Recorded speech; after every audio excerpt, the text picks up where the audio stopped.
Okay,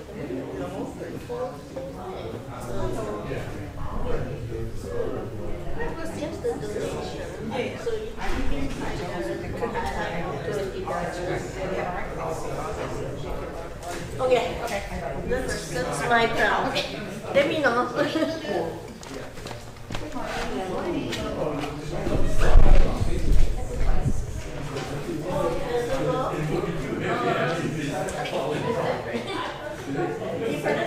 I see something that's a little bit more formal. A little bit more. Gotta be kind of solid because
Good morning.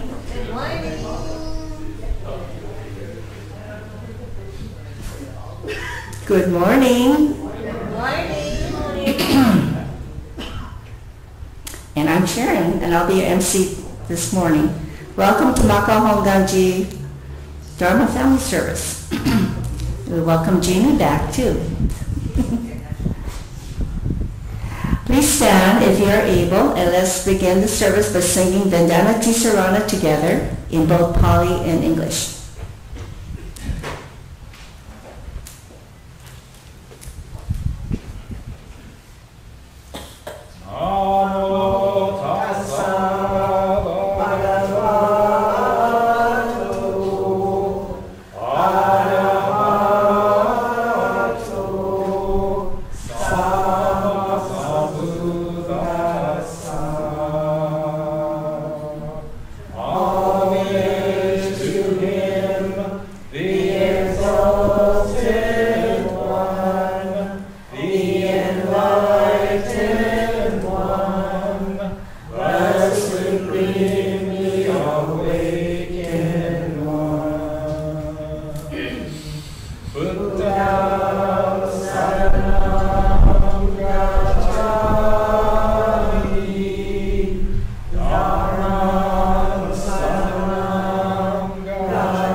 Please be seated. We'll now sing the Gatha Gashal with Amita, which will be shown on the screens. Chanting will then follow by quiet sitting.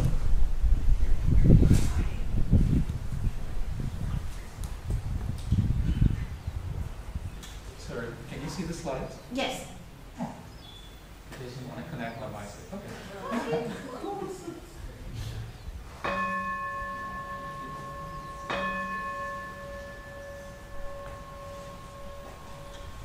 Namo Amida Butsu.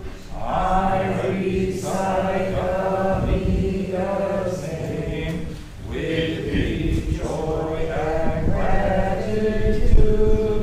I show with Amida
Amrita's vow is sharing holy Bible, together attaining awakened mind. We are born in the land of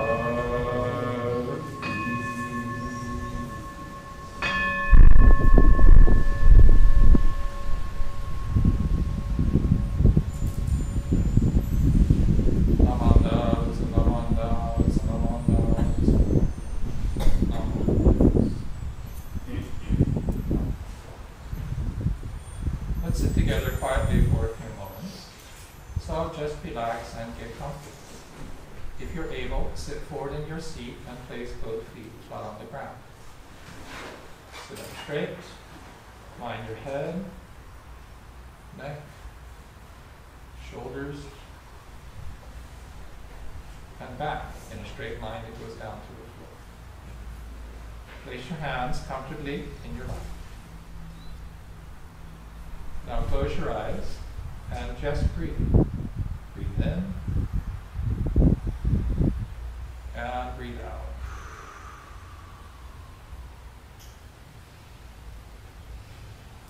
Breathe in and breathe out. As you breathe in, you'll feel energy filling your body. And as you breathe out, any stress or worries in your mind just fade away. Just breathe. The sound of the gong will signal the end of our quiet meditation.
We encourage everyone, both here in person and at home, joining us by live stream, to offer incense as an expression of gratitude.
Thank you very much.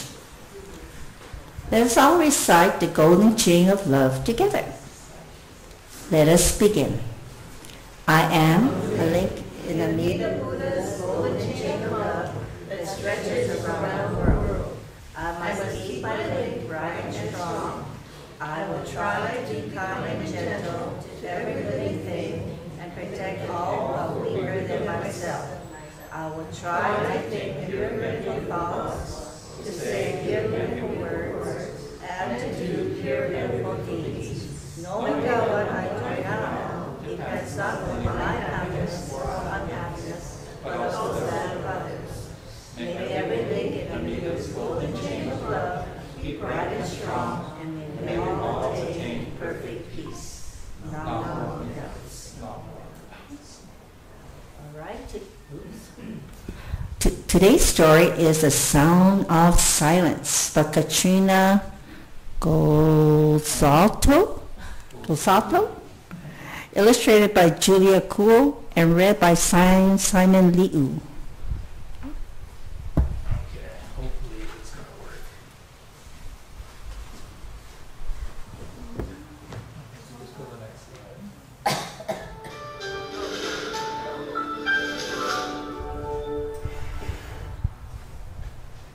Welcome to Storyline Online, presented by the SAG-AFTRA Foundation. I'm Simon Liu, and today I'll be reading The Sound of Silence by Katrina Gold-Saito and illustrated by Julia Kuhl.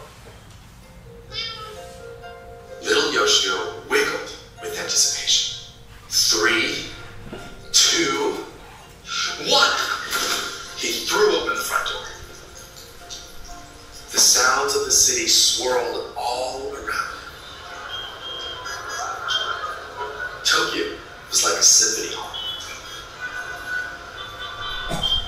Yoshio listened to the sound of his boots squishing and squashing through the puddles and the tiny raindrops pattering of his umbrella.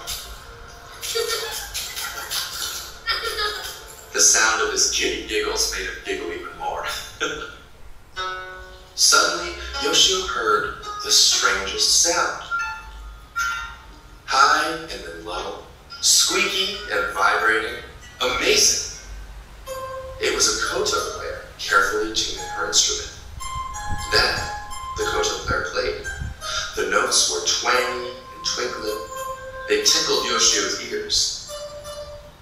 When the song finished, Yoshio said, "Sensei, I love sounds, but I've never heard a sound like that." The koto player laughed, and it sounded like the metal bell that swayed in the wind in Mama's garden. "Sensei," Yoshio said, "do you have a favorite sound?" "The most beautiful sound," the koto player said, "is the sound of ma, of silence." "Silence?" Yoshio asked, but the koto player just smiled a mysterious smile and went back to playing. Yoshio bowed to the koto player and ran to school.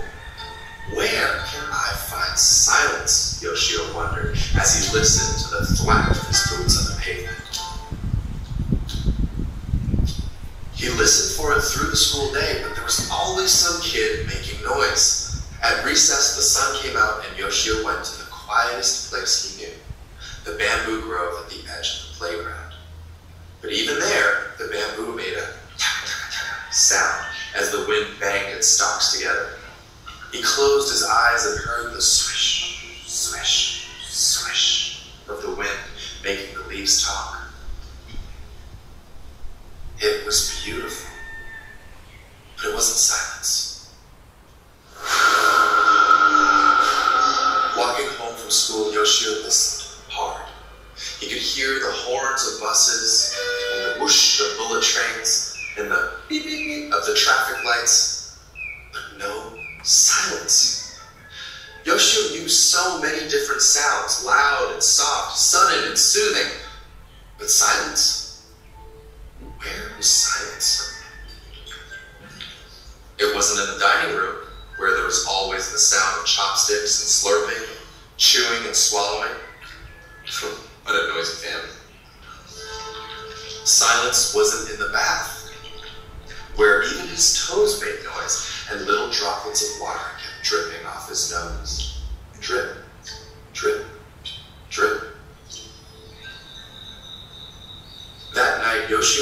to stay up late to catch the silence while his family slept. But his eyes got heavy, and then heavier, and soon the sound of a distant radio became part of his dreams. The next morning, Yoshio woke up to his neighbor's dog barking and barking and, oh no, he had missed the silence. Yoshio walked to school early. His sisters whizzed by on their way to the park, screeching Yoshio's name. Where was silence? Yoshio heard the creak of the school gates as he pulled them open. No one was at school yet. He put on his inside shoes and listened as they shuffled on the shiny floor. The classroom felt different without anyone in it. He sat at his desk by the window and pulled out a book. He loved this story, and as he read, he forgot where he was. Suddenly, in the middle of a page, he heard it. No sound of footsteps, no people chattering, no radios, no bamboo, no kodos being tuned. In that short moment, Yoshio couldn't even hear the sound of his own breath.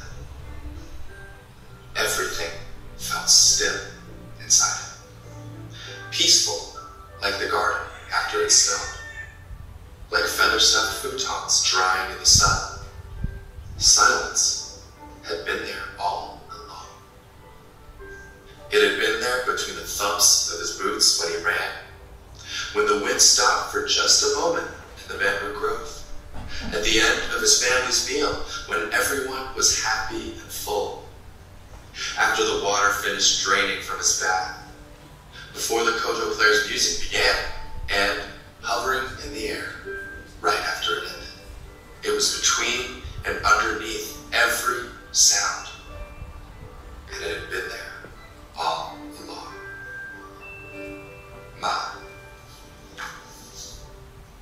Silence.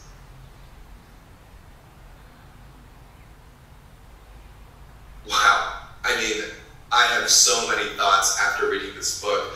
First and foremost, I am a little emotional. I mean, what a profound story about silence. It's really amazing that this story really highlights the importance of stopping and listening and really taking a moment to reflect. Because when we're listening in a moment of silence, I feel like we are in moments of reflection. And in these moments of reflection, we discover things about ourselves. We listen to the world around us. I think this book is really teaching us to keep our ears open and to just take in every single sound, including the sound of nothing. And I think that's really, really profound and really important. Silence is the perfect environment through which we can learn, through which we read. And in this world where everything, everywhere is happening all at the same time, there's so much to do. It's really important not to forget about the importance of silence.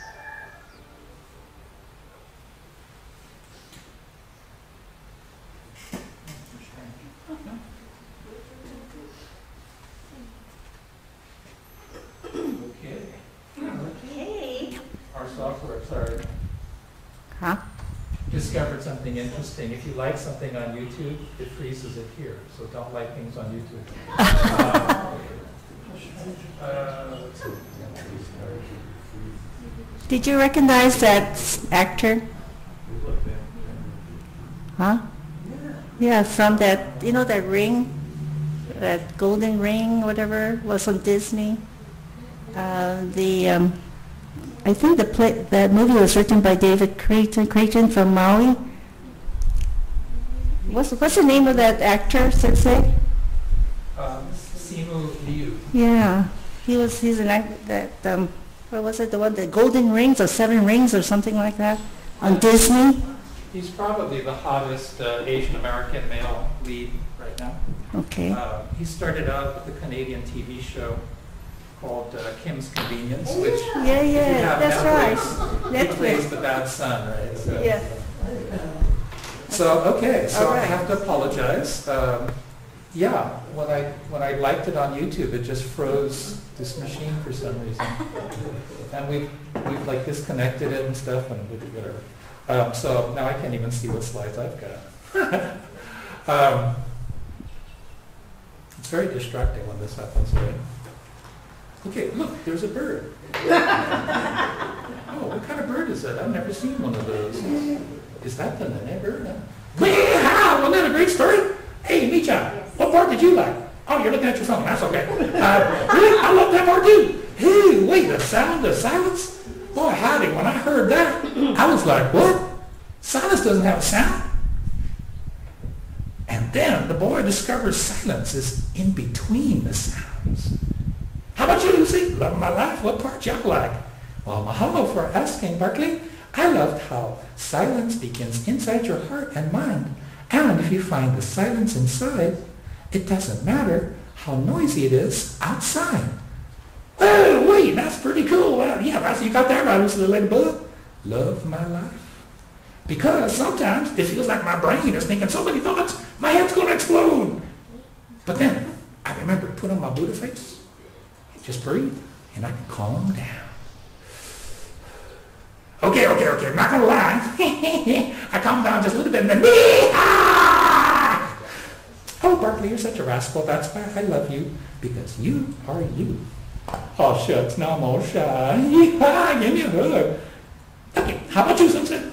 Well, I loved how the boy kept searching, kept searching and searching, but eventually found silence for himself. Yoshio learned that you can't have silence without sounds. There you go again, Sensei, being all profound and such. I keep forgetting you're a sensei. Oh, Barkley, you're such a rascal. Sensei's just doing what senseis do. Ooh, you got that right, Loose Ladybug. Love my life. I just like being a rascal. And I like teasing Sensei sometimes. Okay. I like teasing Sensei all the time, but that's another story. You're such a rascal. That's why I love you. Oh, shucks, now I'm all shy again. Give me a hug, my sweetie pie. Oh, Barkley, everybody's watching. Fade to black. Okay. Remember, kids, be good. But not too much. Thank you. Barkley thanks you too. Oh, I see we got the signal back. Very good. So, wasn't that great, Beth? It's actually the author. I met her once in Tokyo. And she chose to spell her name without the hyphen. She's actually Katrina Gold hyphen Saito. But she squished it together as Gold Saito, which if you're a foreigner living in Japan, you're going, hey, that's pretty clever. And if you're outside of Japan, you look like Gold Saito. Anyway, it's a lovely story because it reminds me a lot about Tokyo. And as you know, Mimi's from Tokyo, but I lived in Tokyo 5 times for a total of 24 years. So it reminds me of the sound of Tokyo. Have you ever noticed that? It's a very different sound, in quotes, right, than Los Angeles. It's just very different from Makawa, which is very, very different from Beijing and Shanghai. So in Japan, most mornings I'd be waking up to the sound of trains running in the distance, going over the tracks. And they make a specific sound that my son used to love when he was small. And he'd be running around going, that's the sound of the train going over the tracks. If you're on a bridge standing above the tracks, you hear the sound, it gets, and then all the sounds. So anyway, there'd be the sound of birds chirping in the trees. Which you think, well, why is that surprising, Carrie? Los Angeles, we don't have those kind of birds. We've got like pigeons. And we have trains, but you really don't hear them. You'd hear kids, chattering away in Japanese as they're going to school. And then the warning signals, which they did play in the video. Now, as you know, I grew up in Los Angeles during the 1960s. So I might wake up to the sound of, Smokey Robinson and the Motown sound on the radio. And then other times I'd be waking up to gunshots and police sirens. Los Angeles, 1960s. So, some of the cities I've been in, Beijing, Shanghai, Jakarta, Singapore, Kuala Lumpur, Sydney, Mumbai, Manila, Bangkok. These are all huge cities, just like Los Angeles and Tokyo. And they all have a unique sound. So the next time you visit a new city, or you go to Honolulu, or you visit another island, take a moment to pause and listen to and reflect upon the sound of the city, of the place where you are. So here in Makawao, the roosters like to wake me up at 3 o'clock in the morning. And the first time that happens was 6 years ago now. Right? 3 o'clock in the morning. I just snap awake. What the heck is that? LA boy hasn't heard too many roosters in his life. And at the same time, Makawao can be very, very quiet at night. As soon as it gets dark, it's like nothing happening. If you hear anything, maybe it's the sports bar across the street. Maybe, but that's on a real party night. Most nights, it's really quite quiet. So in the Japanese story, if we could change slides. So they talk about ma, which is, and they define it as silence, which is one of the good ways to do it. But it's just one of the nuances of this Japanese word ma. If this one of the slides come up, they're around there somewhere. That's the one thing, I can't control the slideshow from here. Think about this, the Japanese insight, right, is this, silence is not necessarily the absence of sound. Right? We think about it, there's no noise, it's silent. But rather, the Japanese see it as the space between sounds. And they use the kanji ma in a lot of ways. So think about that. What is silence? Let's see.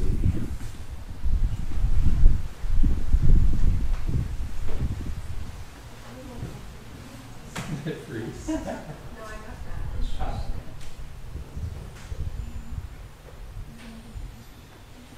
Okay, so this one here. So this is the kanji. The top one is ma, which is interval or space, room in between, within. The component parts are interesting because the top part is a gate. Think about the pictures you've seen of the main gates at the Hongan Jinkyo. And so it looks like the gate. Inside or underneath the gate is Nichi, or sun, or day. And so the sun inside the gate, where it creates this space. It's just visually, it's just a very interesting kind of thing. Well, if you're watching YouTube, you're not controlling the sliders. Go to the next one. So, you've probably seen this before, right? The tokonoma, which is the alcove in the back, in the main feature of traditional Japanese rooms. Right? You'd have this alcove, this built-in space where you put calligraphy, maybe flower arrangements and stuff. So this is called, next slide. You'll see this one here. This is at Honzan. So Jane and everybody else who went to the Kyoto tour, you probably received the special tour of the Shoin, this is one of the chambers. Right? This is in the back. Usually closed to the public. One of the international staff will come and give you the tour. But this space here, this is the Tsuru Moma. So this is the crane room, because there's cranes on the doors. So it can refer to space or room. If you have a chance to see it, these are really spectacular. And if you make arrangements, we can make arrangements for you to visit and get the tour, so you can see these areas. So in the Japanese reading of the kanji, which is Aida, it can be used to describe the relationship between people. It can be the space between them in a train. If you've ever seen the Tokyo subways during the rush hour, it is really crowded. It can refer to a time. Do you remember that time? So the concept of ma is very interesting. But if you look in the dictionary, you're not going to find it defined as silence. So in this story, the author is poetically and profoundly describing ma as the silence, as the space between sounds. So it's not the absence of sound, but rather it exists between sounds. In other words, silence cannot exist without sound. Sound cannot exist without silence. leading to the conclusion one thing cannot exist without the other. So as the boy discovers silence in all things, he feels this inner peace, an inner quiet inside himself. And it was there all the time. It's there all the time. So what can we learn from this story? In Shin Buddhism, particularly as taught in Japan, the key practice is called chomo, or to listen and to hear. So let's go for the next slide. Yeah, so the characters, if you read the Chinese characters, it's actually quite interesting. But it is to listen and to hear. So to think about that, what's the difference between listening and hearing? Particularly in this context. Remember, this is referring to listening to the teachings. To listen to the Dharma teachings is a volitional act. It's something you choose to do. You have to take the action. Right? You have to make the effort to come to the temple. Thank you very much. To hear it or watch a live stream. So live stream audience, thank you very much. YouTube, study the sutras on your own. We have a big collection of books in the back. So in other words, you have to make the effort to listen to the Dharma, which is the teachings, but also the truth. In contrast, in the Japanese way of thinking, to hear the Dharma is to awaken. So awakening to the meaning that is beyond the words and ideas and concepts. So what is the meaning beyond these words, these concepts? Words are ideas, ideas are concepts. Awakening to how the Dharma, how Amida's vow is working in your life. Awakening to Amida working in your life constantly, working without fail to guide you to birth into the Pure Land, becoming Buddha. I know. It's not easy. I have trouble waking up on Sunday mornings and going to church. Hey, I'm the minister. I got to be here. Well, think about this. Right? Why do we do quote-unquote quiet meditation every Sunday? We're not a meditation tradition. Right? Shinran didn't teach that you can meditate your way to enlightenment. And, to be very, very honest, if we were exceptional human beings like Siddhartha, we would have been Buddha already. And obviously we're not. So usually quiet meditation, I usually count it by my breaths, about 7 breaths. When I'm sleeping, I'm doing 15 breaths per minute. The Apple Watch records all kinds of weird data. So I'm figuring that's about 30 seconds. Did it ever feel like a really long time? And so I go through the spiel, right? Ring the gong gong. Quiet meditation. 1 breath. 2 breaths. And then my ego brain starts thinking, hey, I look good. I hope someone's watching me meditate because I look good. I look like the Buddha statue. Or, all kinds of things. We know that meditation in general, right? Medical research shows that if you focus on an autonomic function, so like breathing is autonomic, if you focus your consciousness, your brain on that, we can measure these effects, right? So blood pressure goes down. So Barclay talking about when he gets too excited, he takes a deep breath and calms down a little bit. It reduces the stress enzymes, cortisol enzymes. It's much lower after you do meditation. And it helps to reduce noise in the sense of just random or disruptive thoughts. Right? So the intention of quiet meditation, even though you're not going to become enlightened doing this, is simply to give everybody a chance to calm down a little bit. To give everybody a chance to calm down a little bit. And so to kind of open you up to listening to the Dharma.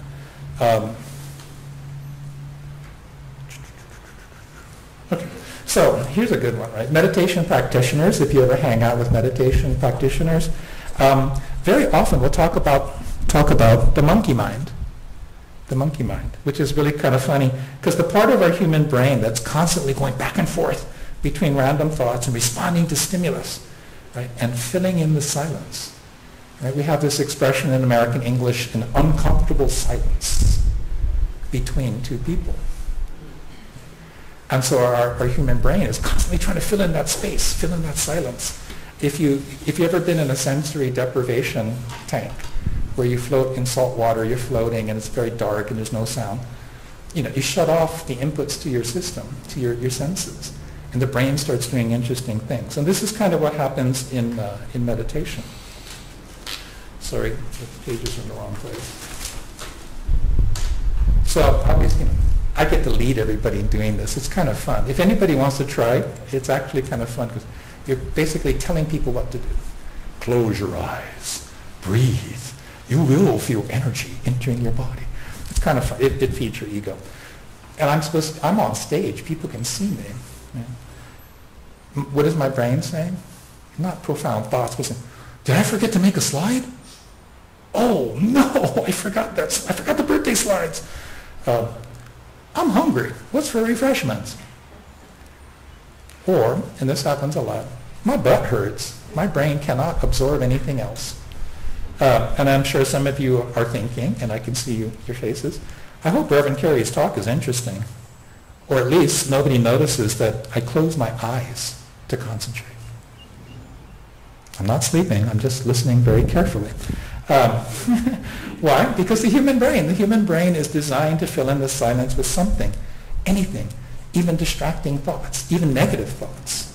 I have been experiencing depression as a result of a lot of factors. And it's just one of the things you start thinking. It's just like, why do I keep thinking about all this negative stuff that happened 20 years ago in my career? Oh, I should have done this, I should have said that. Hey, well, one, I can't change that. Two, it just gets me wound up. Then I realized, my body wants to be wound up. I want that stress. It's kind of weird, but your brain will latch on to these things and you get into a loop. But if we are able to turn off the monkey mind, right, we begin to see things differently, including ourselves, and we're both ready to listen and also to hear the Dharma teachings. So in the same way, we must try to become mindful of Amida's working in each moment of every day of this unrepeatable life. Because mindfulness of Amida is the Nembutsu. You hear a lot of references to the Nembutsu. It also refers to the practice or the path of Jodo Shinshu Buddhism in the Honganji tradition. So if you turn off the monkey mind that's constantly trying to understand the words, the concepts, the ideas of Buddhism, to master the doctrine, so that I can explain it to someone. If they ask, I can explain it to someone. And that's when you begin to hear the working of Amida in our lives. So listening to the words often means getting stuck on the words. The words are ideas and concepts and definitions.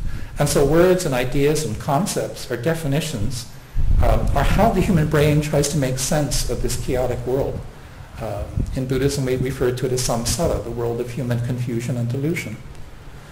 So hearing the meaning of Namo Amida Butsu is not trying to intellectually to understand the working of Amida's vow to save all beings. So listening to the silence of Namo Amida Butsu, it's the meaning beyond the words, beyond the concepts, beyond the ideas.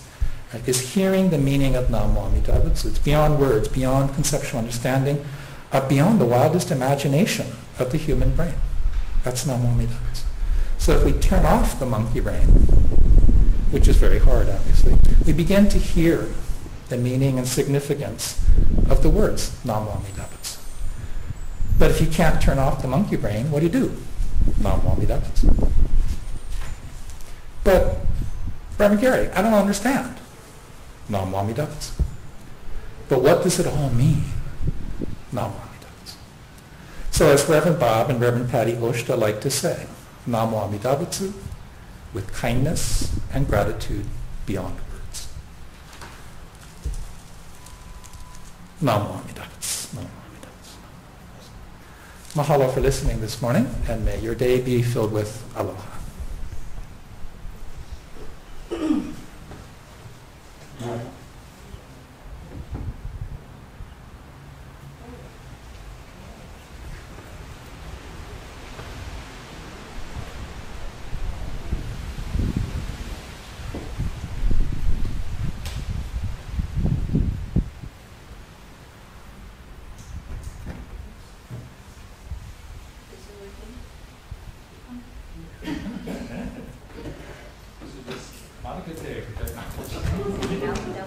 Although the live stream's working, so we have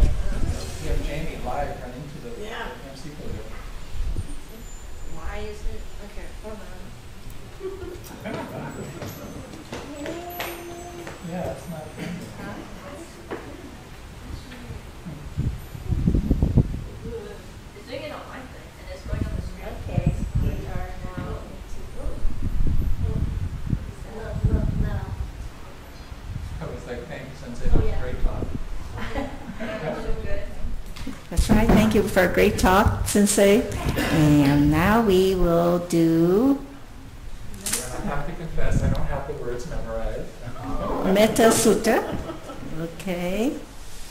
There we go. There we go. Me all. Okay. You sure? It's not going to freeze on me? Okay, let us do that. All right. Okay, let's begin. May all Beings be happy and well. May no harm or difficulties come to them. May they live in peace and harmony. May I be happy and well. May no harm or difficulties come to me. May I live in peace and harmony. May my family be happy and well. May no harm or difficulties come to them. May they live in peace and harmony. May my friends be happy and well. May no harm or difficulties come to them. May they live in peace and harmony. May my teachers be happy and well. May no harm or difficulties come to them. May they live in peace and harmony. May strangers be happy and well. May no harm or difficulties come to them. May they live in peace and harmony. May my enemies be happy and well. May no harm or difficulties come to them. May they live in peace and harmony. May all beings be happy and well. May no harm or difficulties come to them. May they live in peace and harmony.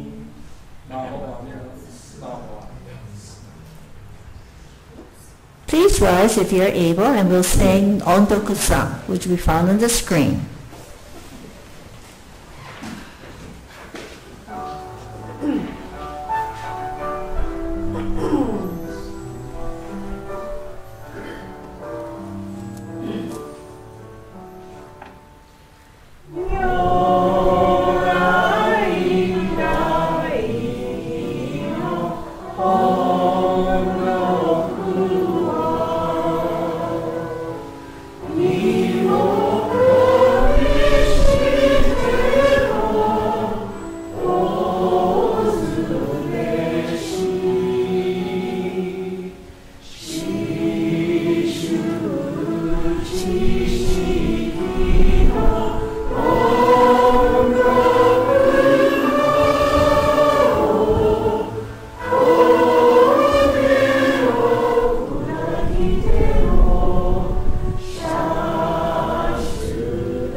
Please remain standing for the Nembutsu.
Please be seated.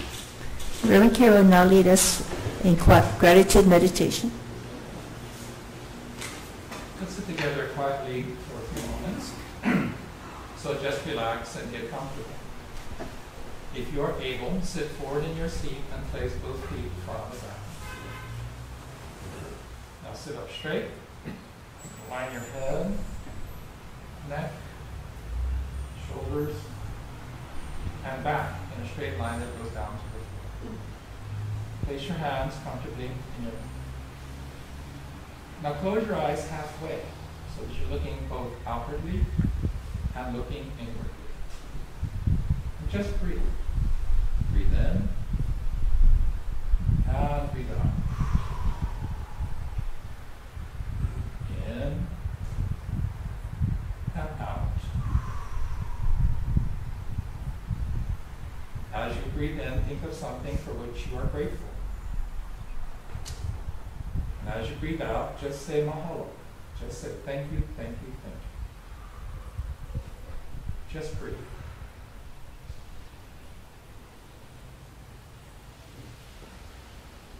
The sound of the gong will sing at the end of our quiet meditation.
Thank you very much for joining our Dharma family service today.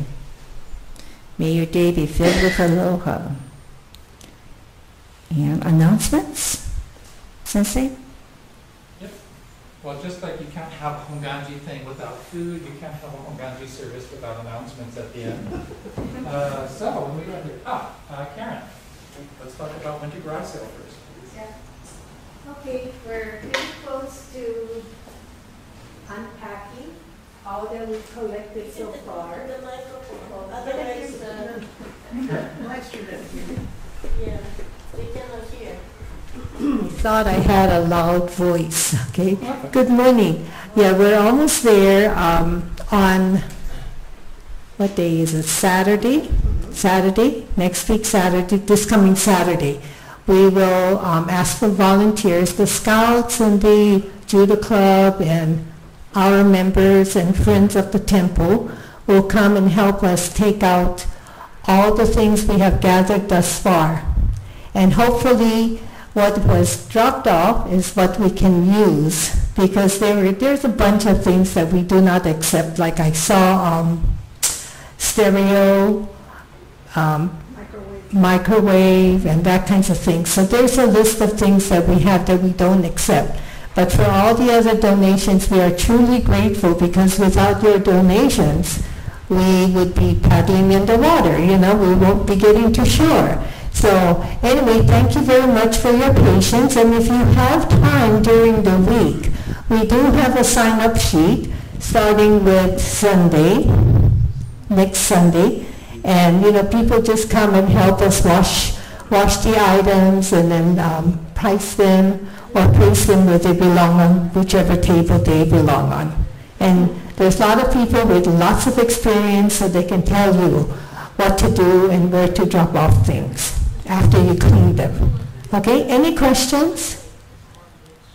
Please come out and help. We'd like to see you, and we'd like to have a social period with you. Socializing? Yes. During weekdays, what time?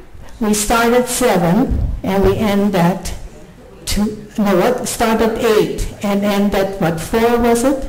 Okay. Something like that. But come when you can come and, you know, make it a day with us because we will have lunch, informal lunches, and so, you know, and if you'd like to volunteer to do an informal lunch for a day, come and see me. We have a schedule. Okay? Any other questions? Good question.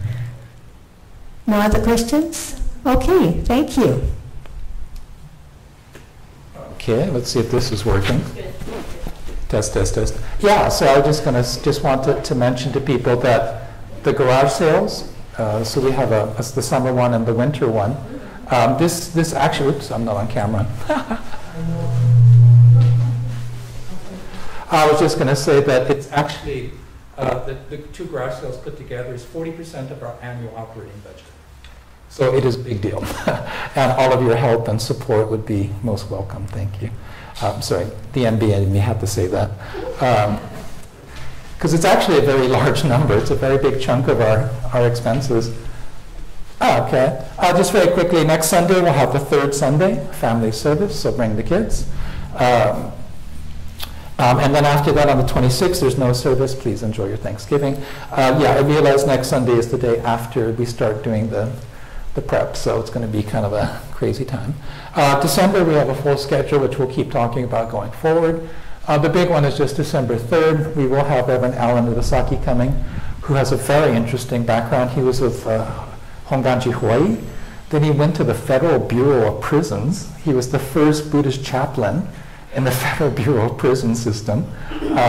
And then he retired from that, and he's now the associate minister at Shinshu Kyokai in Honolulu, which is it's an interesting story there. It's a Honganji temple, but it's not affiliated with Honganji, Hawaii.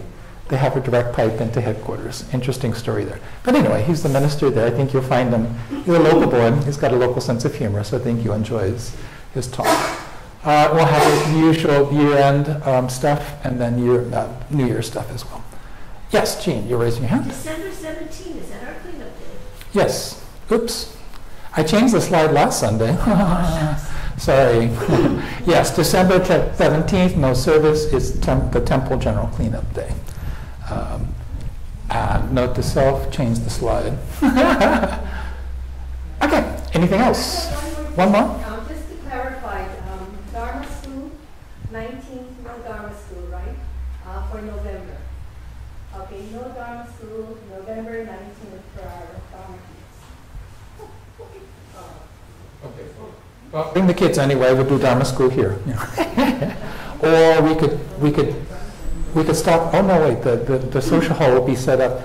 If you want to play with the ping pong table, then this week is the last week you can do it because we're going to take over the social hall. So. Okay, I think that's it. And if there's any other announcements, anybody, we'll hold New Year's thing, but I'll keep talking about it going forward. And then the columbarium is always open. If there's no other announcements, see you in the social hall.